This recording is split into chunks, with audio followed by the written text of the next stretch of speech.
किसानों से पीएम किसान सम्मान निधि की 12वीं किस्त का लाभ पाने के लिए 31 अगस्त तक अपने केवाईसी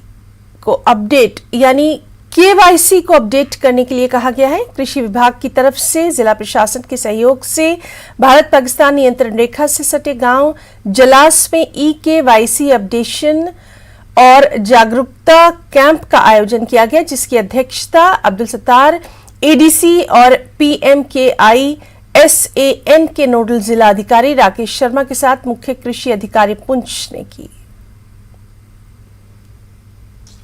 इसी में तो हमारी अच्छी परफॉर्मेंस है, तकरीबन हमने 70% टारगेट अचीव कर लिया है। 52,000 फैमिलीज़ हैं यहाँ पे जो रजिस्टर्ड हैं पीएम किसान में। बट रेवेन्यू रिकॉर्ड की अपलोडिंग में वो रिकॉर्ड देखकर, लैंड रिकॉर्ड देखकर उस तरह से अपलोडिंग करनी है। उसमें भी रेवेन्यू वाले लगे हुए हैं, पटवारी हजरात लगे हैं, दूसरे जो रेवेन्यू ऑफिशियल्स हैं कर रहे हैं। तो आपके माध्यम से मेरी यही रिक्वेस्ट होगी सब लोगों से जिन्होंने पीएम किसान में इंस्टॉलमेंट्स, जिनको 11 इंस्टॉलमेंट्स मिली हैं पहले, वो सब आकर अपना रिकॉर्ड जो है वो अपडेट करवा।